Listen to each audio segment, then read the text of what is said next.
شربت میں زہر ملانے کے بعد تم نے یہ ضرورت کیوں محسوس کی کہ زہر والی شیشی اپنے ہی خیمے میں لے جاؤں؟ تمہیں کیا مسئلہ ہے ارطغرل؟ کیا تم اس عورت کی جان بچانا چاہتے ہو جس نے میرے بابا کی جان لینے کی کوشش کی ہے؟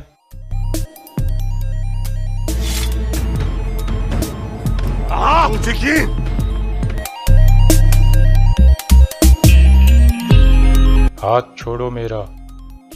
کیا تم ابھی بھی اس عورت کو بچا رہے ہو؟ السلام علیکم ناظرین، پچھلی قسط میں آپ نے دیکھا کہ آیت اللہ نے کرکت کو زہر دے دیا تھا اور اس کا الزام بانو جزک پر لگا دیا تھا۔ اس قسط کے آغاز میں حکیم ارطغرل باہر آ کر بتاتا ہے کہ کرکت کی حالت خطرے میں ہے۔ میں نے ان کے جسم سے کافی سارا زہریلا خون نکال دیا ہے، لیکن اب اور نہیں نکال سکتا کیونکہ اس طرح وہ خون کی کمی کی وجہ سے مر سکتے ہیں۔ اتنے میں گندوگدو وہاں آتا ہے اور کہتا ہے بانو جزک کے خیمے سے مجھے یہ شیشی ملی ہے۔ حکیم ارطغرل شیشی کھول کر سونگتا ہے اور کہتا ہے وہی ہوا جو میں سوچ رہا تھا، یہ سب سے زیادہ خطرناک زہر ہے اور فوری اثر کرتا ہے اور پیچھے اپنا کوئی نشان بھی نہیں چھوڑتا۔ اب آپ سب لوگ اپنے خیمے میں چلے جائیں، دعا کے علاوہ ہمارے پاس کوئی اور چارہ نہیں ہے۔ اس کے بعد گندوگدو جیل میں بانو جزک کے پاس جاتا ہے اور اسے کہتا ہے کیا تم کہو گی کہ میں نے ایسا نہیں کیا؟ تم نے کرکت اور آیت اللہ خاتون کو سپاہیوں کی موجودگی میں زہر دیا ہے۔ بانو جزک کہتی ہے یہ سب جھوٹ ہے۔ گندوگدو کہتا ہے تو پھر تمہارے خیمے سے مجھے زہر والی شیشی کیوں ملی ہے؟ کیا یہ بھی جھوٹ ہے؟ بانو جزک کہتی ہے انہوں نے مجھے استعمال کیا ہے۔ اگر آپ سچ جاننا چاہتے ہیں تو صرف ایک شخص ہے جو یہ جانتا ہے اور وہ ہے سلجان خاتون۔ گندوگدو اپنا خنجر نکالتا ہے اور وہاں سے چلا جاتا ہے۔ دوسری طرف دوان واپس اپنے خیمے میں پہنچتا ہے اور کہتا ہے بانو جزک ایسا نہیں کر سکتی، وہ اپنے سردار کے لیے اپنی جان بھی قربان کر سکتی ہے لیکن وہ کبھی بھی زہر نہیں دے سکتی۔ اتنے میں ارطغرل وہاں پہنچتا ہے اور ترگت اور بامسی کو باہر جانے کا اشارہ کرتا ہے۔ ارطغرل دوان سے پوچھتا ہے بانو جزک کے معاملے کے بارے میں تم کیا کہنا چاہتے ہو کیونکہ اس کے پاس وقت بہت کم ہے۔ دوان کہتا ہے سب الزاموں کے باوجود میں سمجھتا ہوں کہ وہ بے گناہ ہے اور میں ابھی بھی اس سے پیار کرتا ہوں، لیکن ایک بات ہے جو میں نے سلجان خاتون کے کہنے پر چھپائی ہوئی تھی، وہ یہ ہے کہ آیت اللہ کچھ خطرناک منصوبے بنا رہی تھی اور سلجان اس کو بے نقاب کرنا چاہتی تھی۔ اس مقصد کے لیے وہ اپنا کڑا واپس لانا چاہتی تھی جو آیت اللہ کے پاس ہے۔ پہلے اس نے بانو جزک سے مدد مانگی لیکن اس نے انکار کر دیا۔ پھر وہ میرے پاس آئی اور کہا کہ میں بانو جزک کو یہ کام کرنے پر راضی کروں، لیکن بانو جزک پھر بھی نہیں مانی اور اس کے بعد یہ سب کچھ ہو گیا۔ پھر ارطغرل وہاں سے چلا جاتا ہے۔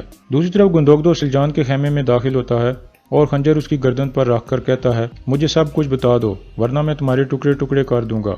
سلجان کہتی ہے درو خاتون کے مرنے سے پہلے آیت اللہ کے کرکت بے کے ساتھ ناجائز تعلقات تھے۔ گندوگدو کہتا ہے کلمہ پڑھ لو، آج میں تمہیں مار ڈالوں گا، کیونکہ جب تک تم مار نہیں جاتی اس قبیلے میں سکون نہیں آ سکتا۔ سلجان کہتی ہے ٹھیک ہے تم مجھے مار دو، لیکن اگر سچ جاننا چاہتے ہو تو میری بات پوری سن لو۔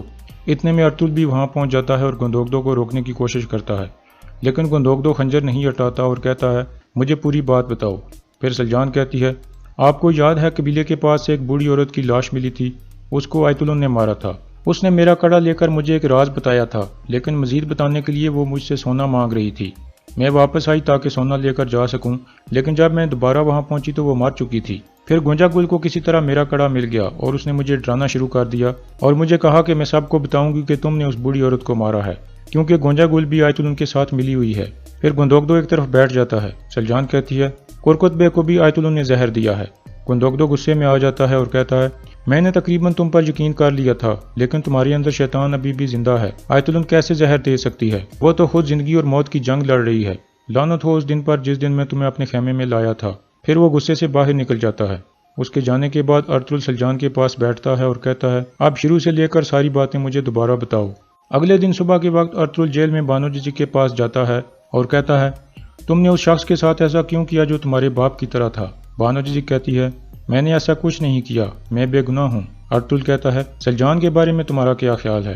بانو کہتی ہے مجھے یقین ہے اس نے بھی ایسا کچھ نہیں کیا، جلد یا دیر سچ سامنے آ جائے گا۔